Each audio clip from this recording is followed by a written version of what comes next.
Hello friends, welcome to my YouTube channel CK education hub.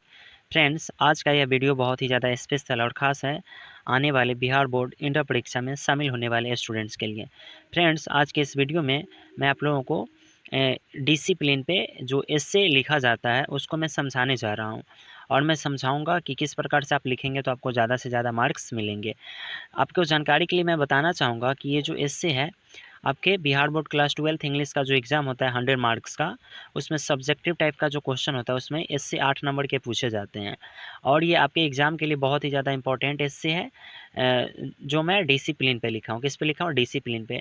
वैसे discipline को हिंदी में हम लोग अनुशासन कहते हैं। फ्रेंड्स, मैं आपको बताना चाहूँगा इससे लिखने के कुछ स्टेप्स होते हैं। इसका पहला जो स्टेप्स होता है उसमें हेडिंग लिखा जाता है। क्या लिखा जाता है? हेडिंग।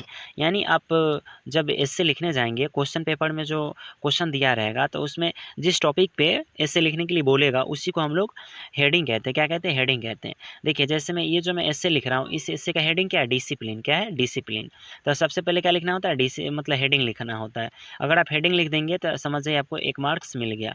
यानी आप जैसे-जैसे आगे बढ़ेंगे वैसे-वैसे आपका मार्क्स भी बढ़ता जाएगा। तो सबसे पहले मुझे क्या लिखना होता है? एस्से के लिए मतलब हेडिंग लिखना होता है। क्या लिखना होता है? हेडिंग। तो ये मैं डिसिप्लिन पे लिख रहा हूँ, इसीलिए हेडिंग में क्या लिखा हूँ? डिसिप्लिन। उसके बाद इंट्रोडक्शन लिखना होता है। क्या होता है? इंट्रोडक्शन। यानी ये जो डिसिप्लिन है इससे संबंधित कुछ बात को यहाँ पे लिखना होता है। इसे हम लोग क्या कहते हैं? इंट्रोडक्शन कहते हैं। सेकेंड स्टेप में क्या लिखना होता है? इंट्रोडक्शन। तो ये फ्रेंड्स, ये जो डिसिप्लिन है इसके इंट्रोडक्शन में क्या क्या मैं लिखा हूँ उसे आप लोग अच्छे से देखेंगे और समझने की कोशिश करेंगे। देखिए, यहाँ पे मैं लिखा हूँ, discipline is one of the most important personality traits in everyone's life। Friends, इसमें कुछ वर्ड्स है, उससे पहले उसका हिंदी को समझ लेते हैं। मोस्ट इंपॉर्टेंट मीन्स होता है सबसे महत्वपूर्ण, और पर्सनालिटी ट्रेट्स मतलब होता है व्यक्तित्व गुण या लक्षण होता है। एवरी वंस लाइफ मीन्स होता है प्रत्येक व्यक्ति के जीवन में या प्रत्येक इंसान के जीवन में। यहाँ पे लिखा गया है ये जो डिसिप्लिन है ना, डिसिप्लिन मतलब ये बहुत ही ज़्यादा इम्पोर्टेंट होता है। मतलब प्रत्येक व्यक्ति के जीवन में उसका जो पर्सनालिटी ट्रेट्स होता है, उसका जो व्यक्तित्व जो गुण होता है, व्यक्तित्व जो लक्षण होता है, उसमें ना सबसे ज़्यादा जो इम्पोर्टेंट होता है वो क्या होता है? डिसिप्लिन होता है, यानी अनुशासन होता है। यानी अगर आपका पर्सनालिटी बहुत अच्छा है तो उसमें ना आपके पर्सनालिटी को डेवलप करने में, आपके पर्सनालिटी को बेहतर करने में डिसिप्लिन का भी बहुत बड़ा योगदान होता है। अगर आपका पर्सनालिटी बढ़िया है, बहुत बेहतर है, तो उसमें समझ जाइए किसका? डिसिप्लिन का भी बहुत बड़ा योगदान रहता है। यानी विदाउट डिसिप्लिन आपका जो पर्सनालिटी ट्रेट्स है, आपका जो व्यक्तित्व लक्षण है, वो निखर नहीं सकता है, मतलब वो बेहतर नहीं हो सकता है। इसलिए किसी भी इंसान के जीवन में उसका जो पर्सनालिटी ट्रेट्स होता है, उसका जो व्यक्तित्व लक्षण जो होता है, जो गुण होता है, उसमें ना डिसिप्लिन का भी बहुत बड़ा योगदान होता है। इसीलिए डिसिप्लिन जो है बहुत ज़्यादा इम्पोर्टेंट है, बहुत ज़्यादा ज़रूरी है।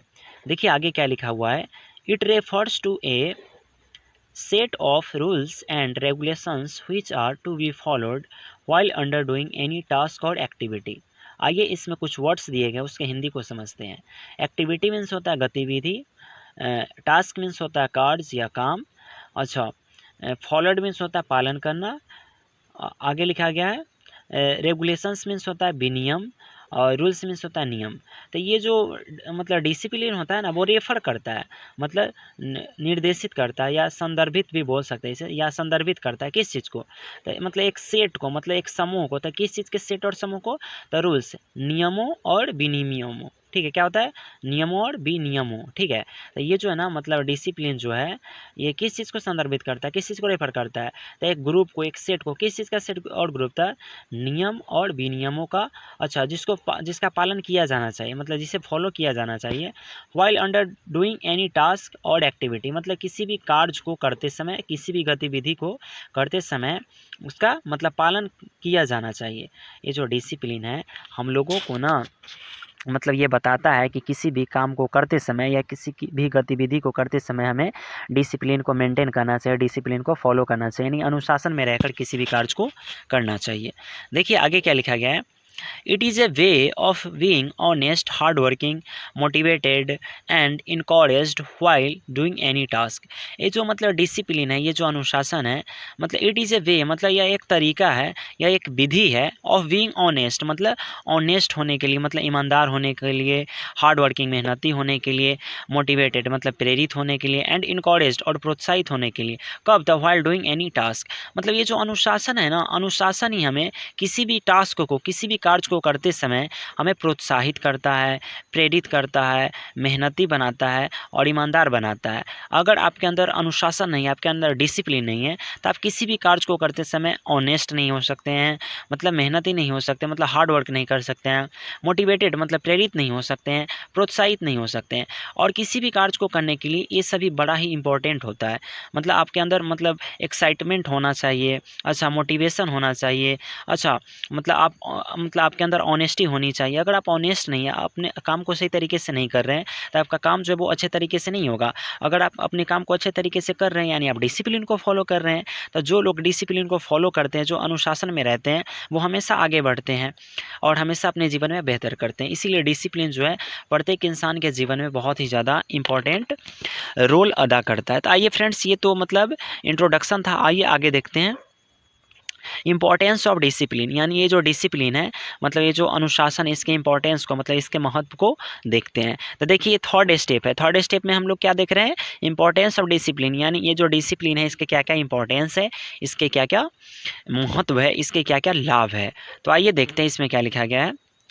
Discipline is very important in every one's life, specially for students. देखिए इसमें लिखा गया है, ये जो डिसिप्लिन है ना, इज़ वेरी इंपॉर्टेंट, मतलब ये बहुत ही इंपॉर्टेंट है, बहुत ही महत्वपूर्ण है। इन एवरी वंस लाइफ, मतलब प्रत्येक व्यक्ति के जीवन में, मतलब प्रत्येक लोगों के जीवन में ये जो डिसिप्लिन है बहुत ज़्यादा इंपॉर्टेंट है, बहुत ज़्यादा महत्वपूर्ण है। स्पेशली फॉर स्टूडेंट्स, मतलब खासकर विद्यार्थियों के लिए, मतलब विद्यार्थियों के लिए तो ये जो डिसिप्लिन है ये बहुत ही ज़्यादा क्या है? महत्वपूर्ण है। देखिए आगे क्या लिखा गया है।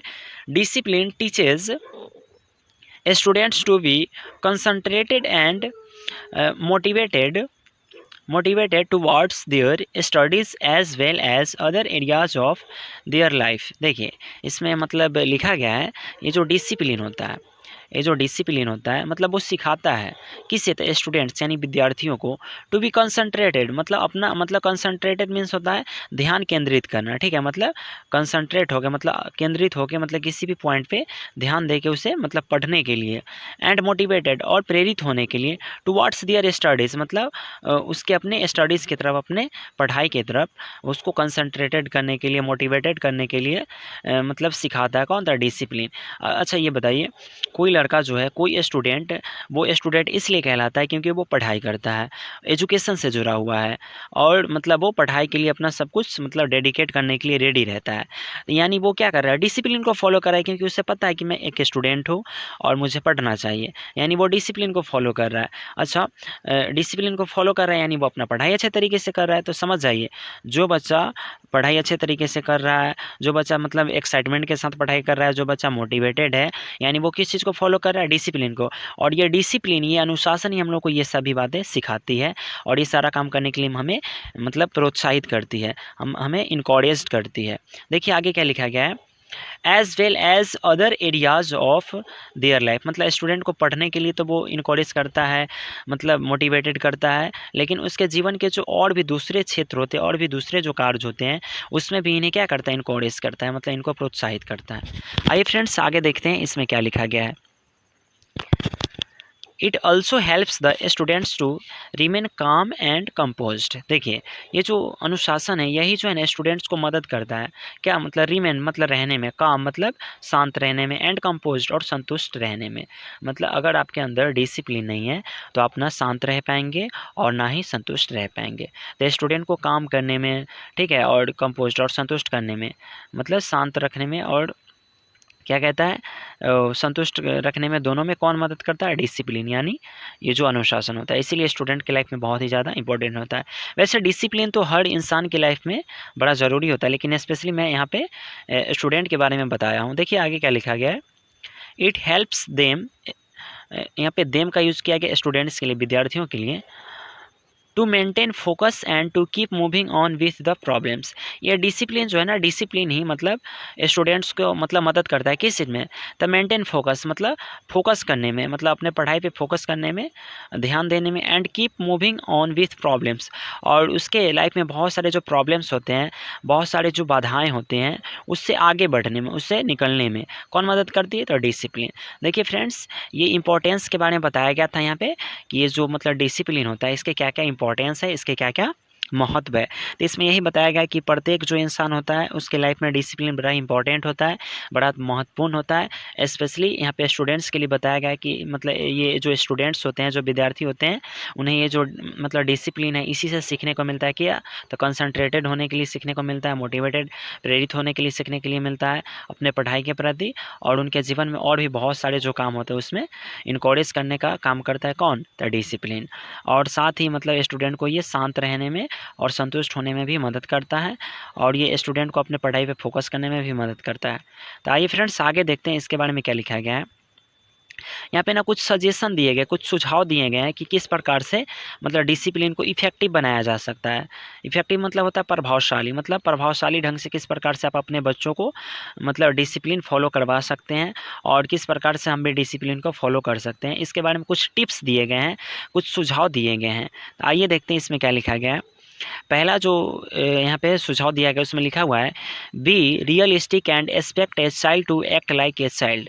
इसमें लिखा गया है रियलिस्टिक मतलब होता है यथार्थवादी, क्या होता है यथार्थवादी, और बी मीन्स होता है बनना। तो इसमें लिखा गया कि यथार्थवादी बने, मतलब कोई दिखावा उखावा करने की कोई आवश्यकता नहीं है। रियलिस्टिक मतलब होता है यथार्थवादी, जो सच है उसी को मतलब फॉलो करे और बच्चों को बताए भी। एंड एक्सपेक्ट और उम्मीद करे a child to act like a child, मतलब ऐसा नहीं कि कोई बच्चा है तो उससे आप बड़ों वाली उम्मीद करे कि ये बड़ों की तरह हरकत करेगा, एक्ट करेगा, काम करेगा, ऐसा नहीं। अगर आप बच्चा मतलब कोई बच्चा है तो आप बच्चों से बच्चों वाली ही व्यवहार की उम्मीद करें, एक्सपेक्ट करें, ना कि बड़ों वाली। देखिए सेकंड में क्या दिया गया है, choose a few simple important rules for behaviours, explain them repeatedly to your child. इसमें लिखा गया है choose a few simple important rules, मतलब कुछ, फ्यू मीन्स होता है कुछ, ठीक है, कुछ साधारण महत्वपूर्ण नियमों को क्या करें, चूज करें मतलब अपनाएं। For behaviours explain them repeatedly to your child, मतलब अपने बच्चों को मतलब कुछ साधारण महत्वपूर्ण नियमों को अपनाएं, और मतलब इस व्यवहार को, इस बिहेवियर्स को अपने बच्चों को मतलब समझाएं और उन्हें बार बार मतलब दोहराने के लिए बोलें। मतलब अगर आप बच्चों को डिसिप्लिन मेंटेन करवाना चाहते हैं, अगर आप चाहते हैं अपने बच्चों से कि हाँ मेरा बच्चा ऐसा व्यवहार करे, तो आप ना उसके लिए ना मतलब कुछ साधारण महत्वपूर्ण नियमों को अपनाएं और उन्हें बार बार दोहराने के लिए अपने बच्चों से कहें, लेकिन उसे फोर्स ना करें ज़्यादा, मतलब ज़्यादा उस पर दबाव न डालें। देखिए अगला जो टिप्स दिया गया है इसमें लिखा हुआ है, use a few clear words to explain how you want your child to behave. इसमें लिखा गया है use a few clear words, मतलब कुछ स्पष्ट शब्दों को एक्सप्लेन करें, मतलब समझाएं अपने बच्चों को, कुछ स्पष्ट शब्दों को समझाएं how you want your child to behave, कि आप अपने बच्चों से कैसे व्यवहार की उम्मीद करते हैं, कैसा व्यवहार करवाना चाहते हैं। मतलब इसके लिए आप कुछ उन्हें स्पष्ट शब्दों को समझाएं अपने बच्चों के, हाँ बेटे तुम ना मतलब ये काम करो, वो काम करो, मतलब जो अच्छा काम है, जो आप चाहते हैं कि मेरा बेटा ये करे, उसके बारे में उसे अच्छे तरीके से समझाएं, ना कि उस पर बहुत ज़्यादा दबाव डाल दें। देखिए आगे क्या टिप्स दिया गया है, so by your examples how you control your anger, मतलब एग्जाम्पल के माध्यम से, उदाहरण के माध्यम से अपने बच्चों को समझाएं कि किस प्रकार से एंगर को कंट्रोल किया जाता है, मतलब गुस्से को कंट्रोल किया जाता है। अगला जो पॉइंट दिया गया है इसमें लिखा गया है, use positive discipline methods to teach good behaviours to your child.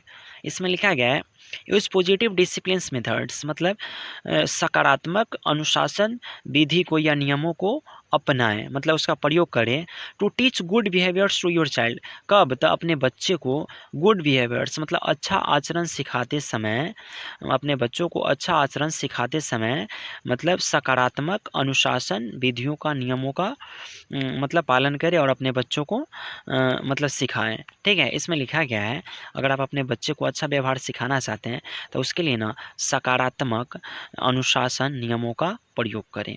अगला क्वेश्चन है, don't put your child down when he he या सी मिसबिहेव्स, इसमें लिखा गया है don't put your child down, मतलब अपने बच्चे को नीचा ना दिखाएं, नीचा ना शो करें। व्हेन ही सी मिसबिहेव्स, अगर कोई वो गलत बिहेव करता है, कोई गलत व्यवहार करता है, तो आप अपने बच्चे को नीचा ना दिखाएं, मतलब चाहे वो लड़का हो या लड़की हो। तो फ्रेंड्स ये था डिसिप्लिन के ऊपर इससे, और मैं बहुत ही अच्छा तरीके से आपको समझाया हूँ। अगर मेरे द्वारा दी गई जानकारी अगर आपको समझ में आया होगा तो आप मुझे कमेंट करेंगे और मुझे बताएंगे। अगर मैं इसमें समझाया हूँ कहीं भी आपको कोई वर्ड्स या कोई लाइन समझ में नहीं आया होगा तो भी आप मुझे कमेंट करेंगे, मैं ज़रूर आपको उसका आंसर करूँगा और समझाने की कोशिश करूँगा। अगर आपको ये मेरी वीडियो अच्छी लगी होगी तो आप मेरे इस वीडियो को लाइक करेंगे और मेरे चैनल सीके एजुकेशन आपको सब्सक्राइब भी करेंगे और अपने दोस्तों के साथ शेयर भी करेंगे। वैसे मैं आपको गारंटी दे रहा हूँ, अगर आप ये इससे के जो वीडियो है इसको अगर आपने देख लिया है, समझ लिया है, तो इससे अगर एग्ज़ाम में ये पूछा जाएगा तो मैं गारंटी दे रहा हूँ कि आप इससे लिख के आएंगे और आपके 1 नंबर भी नहीं कटेंगे। ठीक है फ्रेंड्स, मेरे वीडियो को देखने के लिए धन्यवाद। अब मिलते हैं इसी प्रकार के कोई दूसरे नए महत्वपूर्ण वीडियो के साथ, तब तक के लिए बाय।